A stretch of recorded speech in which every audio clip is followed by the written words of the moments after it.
Todo empezó con algo que no tenía forma, pero que pesaba. Como una piedra dentro del pecho, fría, silenciosa, pero imposible de ignorar. No era celos. No era paranoia. Era una incomodidad cruda, visceral, que no nacía de la mente, sino del instinto. Algo no encajaba con Carolina. Y aunque me esforzaba en hacerme el ciego, el cuerpo no miente. Llevábamos 7 años de matrimonio. De esos que no son perfectos, pero que uno cree estables. Teníamos rutinas, bromas internas, problemas de pareja comunes, nada dramático. O eso creía. Hasta que una noche, sin demasiado preámbulo, me dijo que tenía que ir a Monterrey, por trabajo. Capacitación con su equipo de ventas, según explicó. 5 días. Empresa paga todo. Me lo soltó como si fuera cualquier cosa. Me enseñó un itinerario en su celular. Fechas, horarios, nombre del hotel. Me mostró la reserva del vuelo. Pero algo en su tono, en su manera de mirar a otro lado mientras hablaba, me raspó por dentro. Parecía actuado. Como si estuviera repitiendo un libreto. Me quedé callado. No hice preguntas. No quería parecer desconfiado. Pero apenas salió de casa, algo se quebró. Esa misma noche le escribí, y sus respuestas fueron breves. Cortantes. Usaba emojis como para tapar el frío. Dijo que estaba cansada, que las reuniones eran eternas, que el internet en el hotel era malo. Puras excusas para no hablar. El segundo día fue el quiebre. Tenía que resolver un tema del seguro médico y necesitaba un dato de su oficina. Llamé, sin pensar mal. Me contestó un recepcionista amable, joven, que no tenía idea de lo que estaba por soltar. Me dijo, con toda naturalidad, que Carolina estaba de vacaciones. Que había solicitado la semana libre. Que no había ningún viaje programado, ni reuniones, ni curso. Sentí como se me iba la sangre a los pies. El teléfono temblaba en mi mano. Lo agradecí por cortesía, colgué, y me quedé mirando la pared como si no entendiera que era real y que no. Me dolía el pecho, como si alguien me hubiera dado un puñetazo justo en el esternón. Las palabras que me dijo, su sonrisa falsa antes de salir, todo me golpeó de golpe. No era una sospecha. Era una certeza. No dije nada. No la llamé. No la enfrenté. No valía la pena gritarle a un muro que ya se había caído solo. Me senté frente a la laptop, abrí la página de vuelos y compré un pasaje para Monterrey. Salía esa misma tarde. Equipaje de mano. Nada más. Fue ahí cuando me acordé de la función de compartir ubicación que teníamos en el teléfono. Nunca la desactivamos, por costumbre. Abrí la app, y ahí estaba el puntito verde. No se movía. Hotel Boutique al sur de la ciudad, lejos del centro corporativo. No era una zona de oficinas ni mucho menos. Era una zona de escapadas románticas, de spa y cenas con vista. Todo el paquete.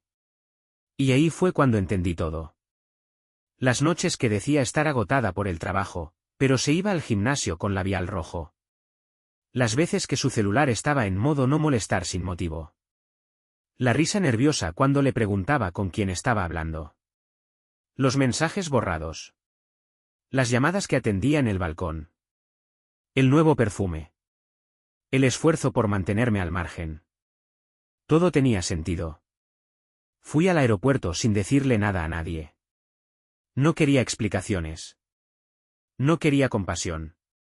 Solo necesitaba verla. Con mis propios ojos. Saber qué tan profundo había sido el engaño. Saber cuánto tiempo llevaba mintiéndome en la cara. Durante el vuelo, no pude pensar en otra cosa. Tenía los nudillos marcados de tanto apretar el asiento. Pasé las 2 horas enteras imaginando todas las escenas posibles. ¿Qué iba a ver? ¿Qué iba a sentir? ¿Cómo iba a reaccionar? Una parte de mí esperaba estar equivocado. Que todo fuera un error. Que el recepcionista se hubiera confundido. Que su teléfono estuviera en otro lado por casualidad. Pero sabía que no. Lo supe desde que me mostró ese supuesto itinerario.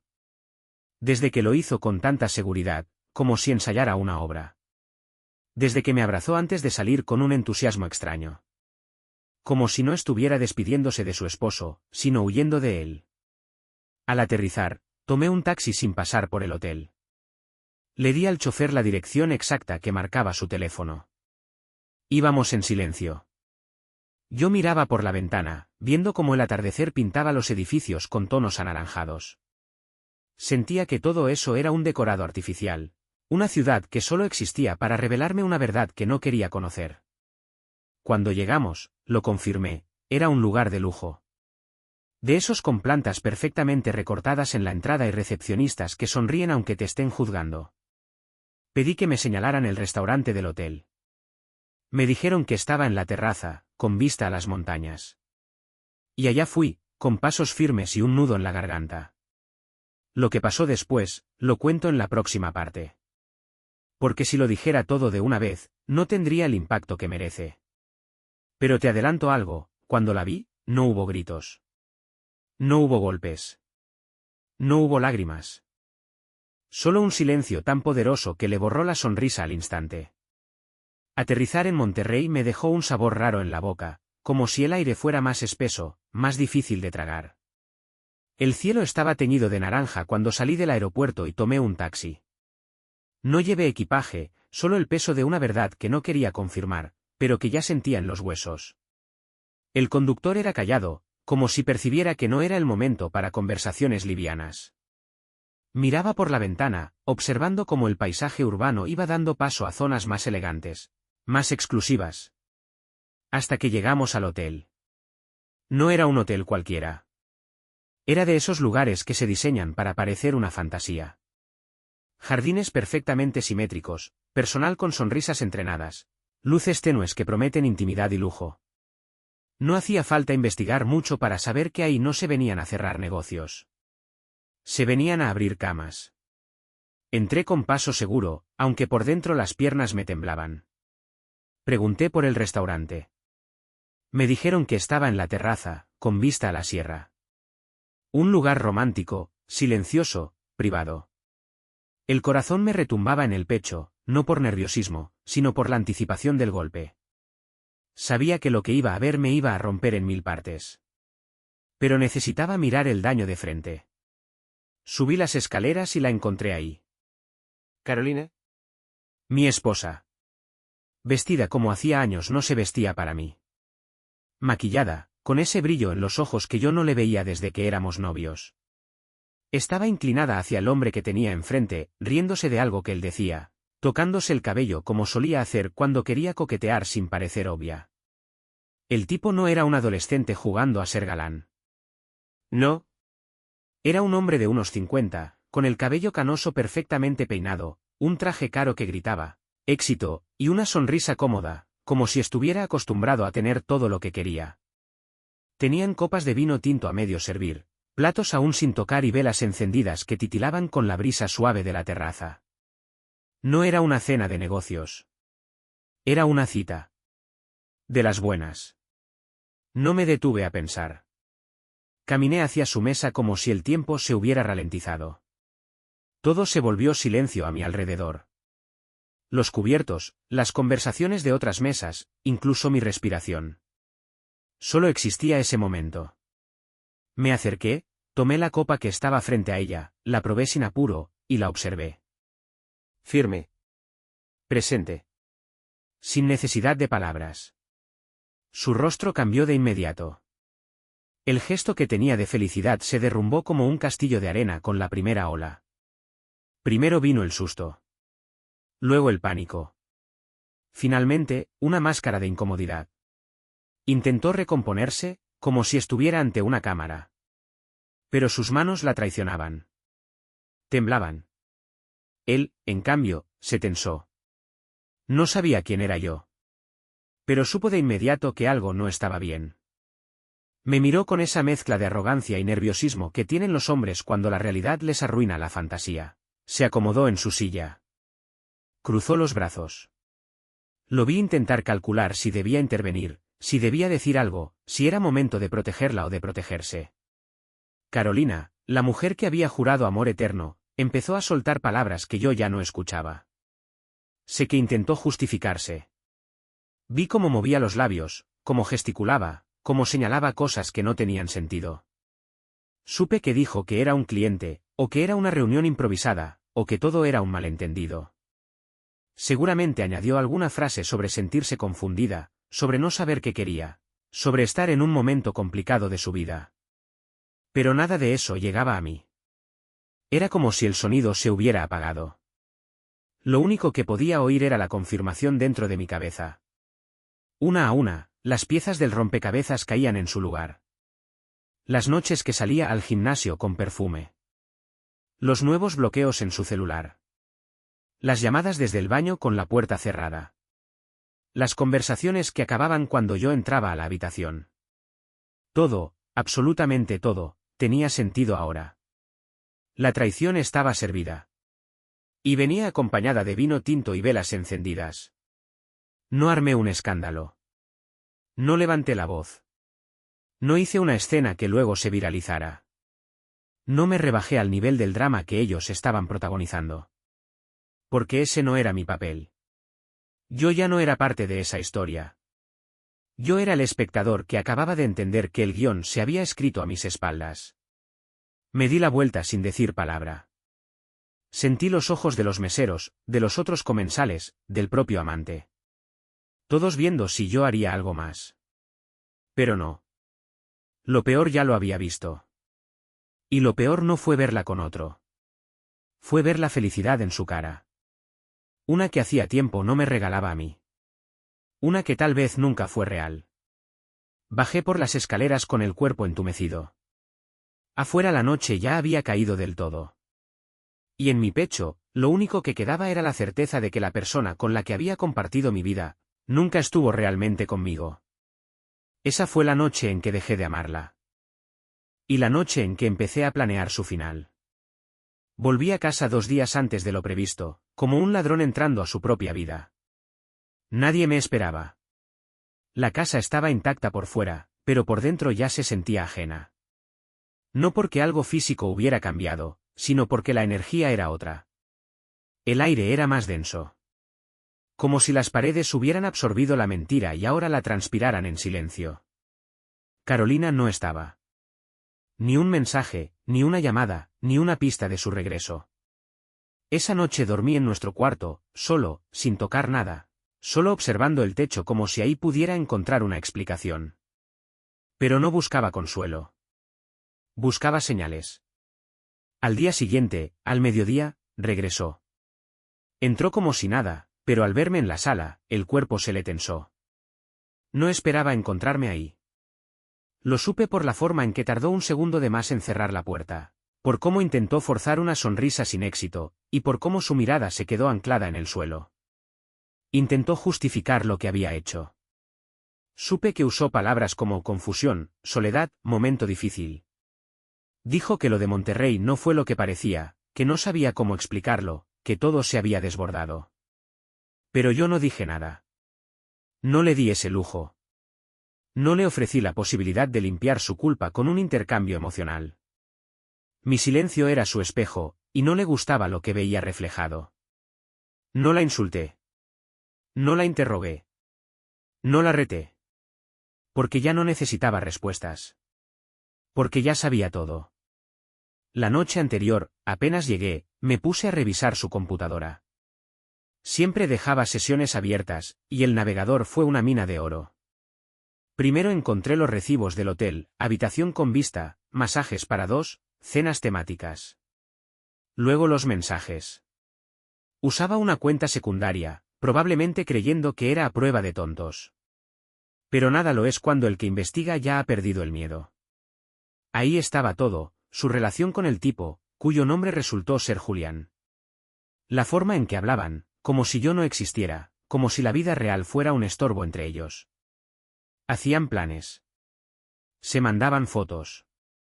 Comentaban cosas íntimas. Ella le decía que estaba cansada de mentirme, pero no lo suficiente como para dejar de hacerlo. Lo más repulsivo era cómo ella justificaba el uso del dinero que habíamos ahorrado juntos. Lo trataba como si fuera suyo, como si yo no tuviera derecho a saber en qué se gastaba. Y ahí lo vi. Transferencias desde nuestra cuenta conjunta hacia una cuenta a nombre de él. Bajo el concepto de asesoría. Más de 40.000 pesos en menos de 2 meses. Ni siquiera se molestó en esconderlo bien. La traición ya no era solo emocional. Era financiera. ¿Legal? Humillante. Pero había más. Revisando su WhatsApp web, que también había dejado abierto, encontré conversaciones con sus amigas. Les contaba que estábamos dándonos un tiempo. Que la relación se había enfriado. Que habíamos decidido tener un espacio.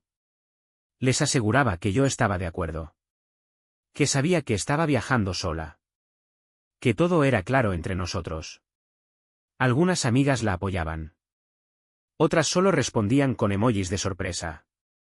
Pero ninguna parecía saber la verdad. Esa era la especialidad de Carolina, construir realidades paralelas para cada audiencia. Leía todo con una mezcla de asco y fascinación. Ella no mentía por necesidad. Mentía por placer. Por control. Por poder. Pero yo también tenía poder. Solo que el mío era silencioso. Y ya estaba en marcha. Lo primero fue escribir un correo a su jefa directa. No con rabia, sino con argumentos. Le conté que el viaje no fue profesional. Le adjunté los comprobantes del hotel, con fechas y montos.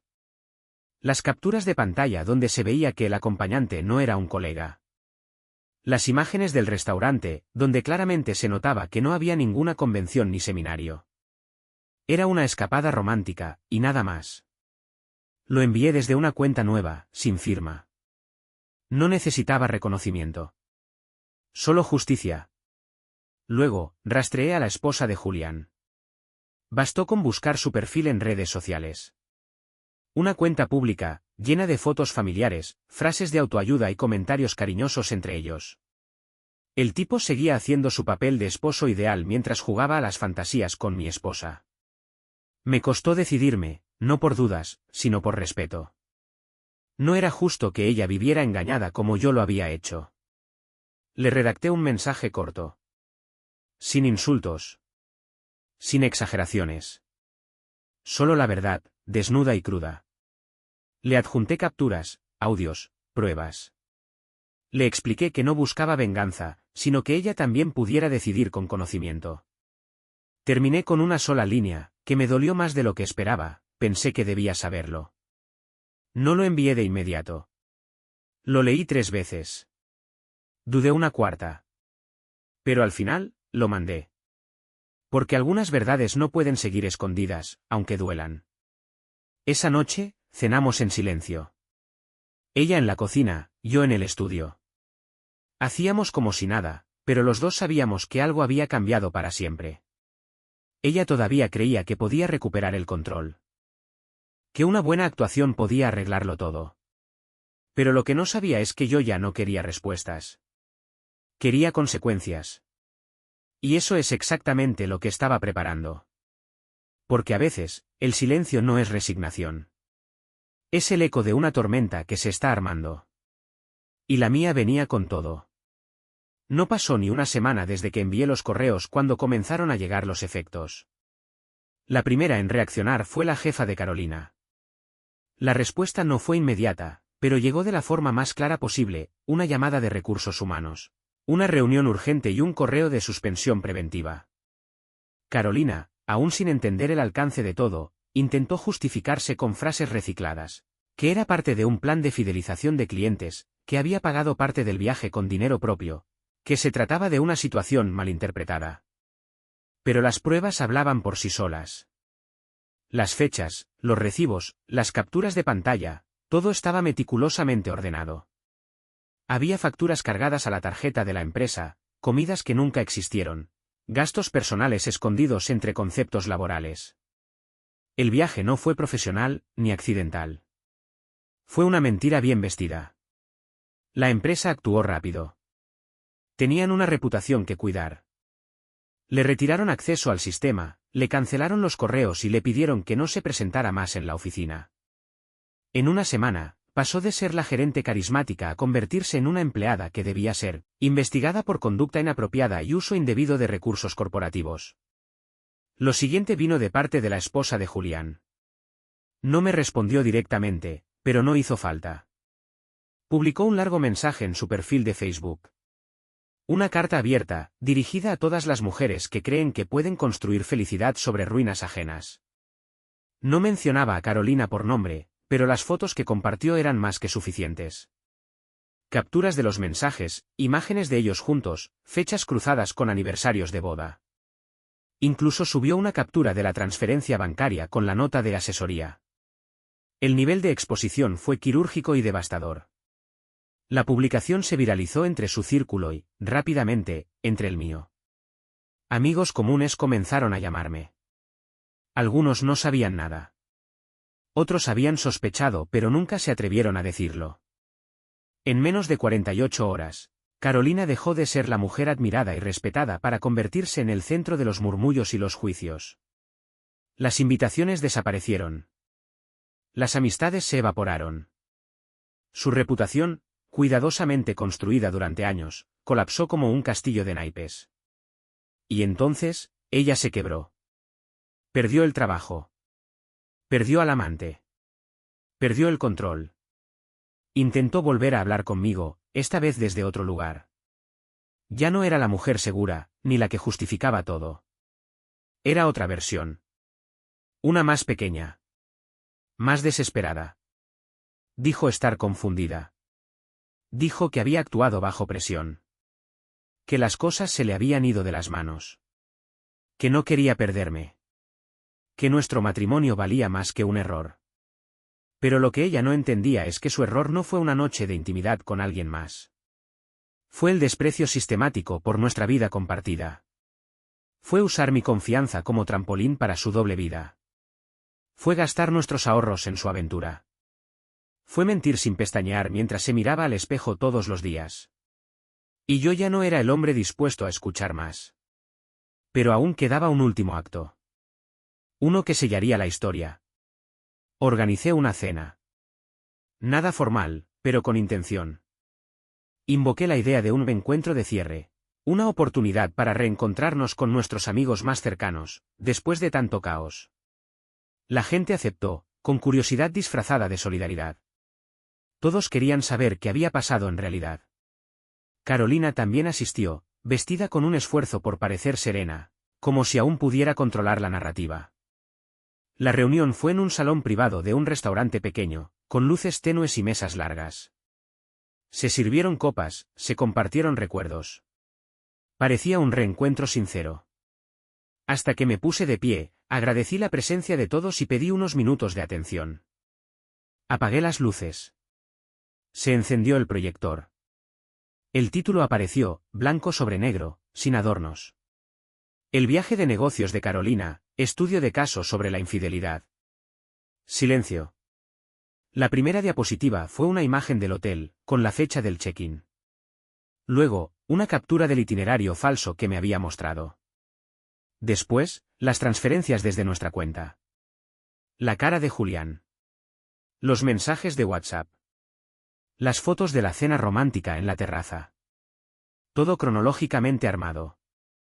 Una presentación limpia, sin palabras, sin narración. Solo hechos. Vi cómo las expresiones en las caras de los presentes cambiaban. De la sorpresa a la incomodidad. De la incredulidad al asco. Algunos bajaron la mirada. Otros miraban a Carolina como si recién la conocieran.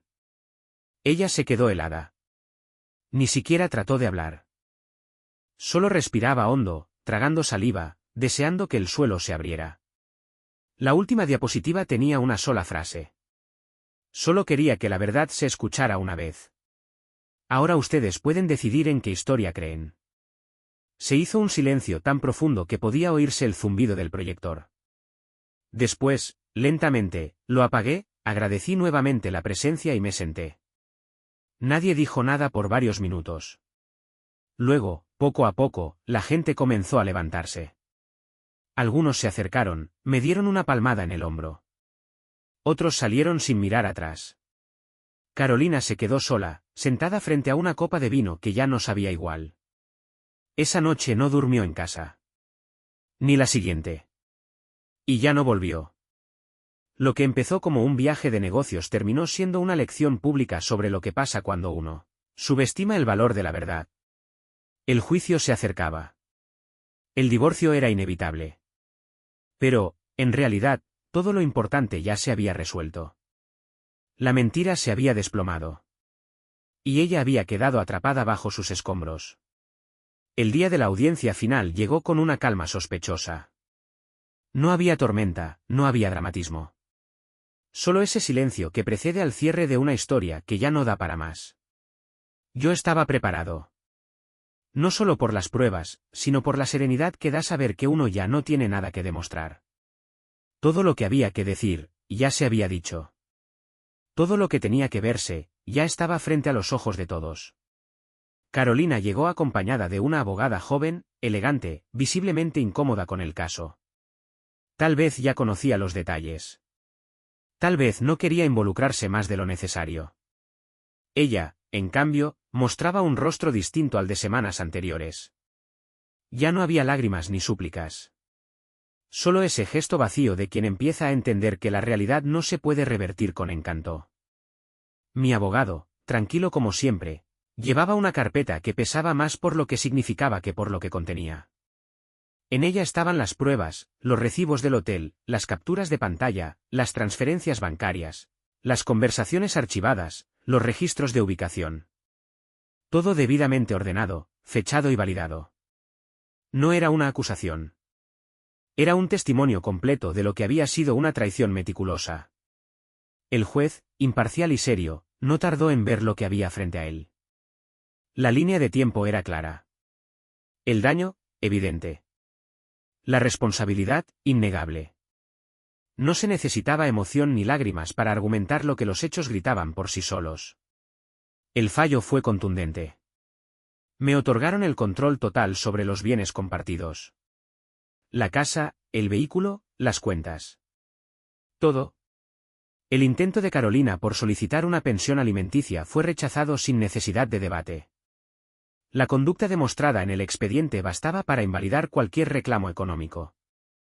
Mi nombre quedó limpio, mi posición legal intacta, y mi dignidad, aunque herida, reivindicada. Carolina no dijo nada. Ni una palabra. Bajó la mirada, como quien acepta que perdió una guerra que creyó tener ganada antes de empezarla. Salió de la sala sin mirar atrás. Ese fue nuestro último momento en el mismo espacio.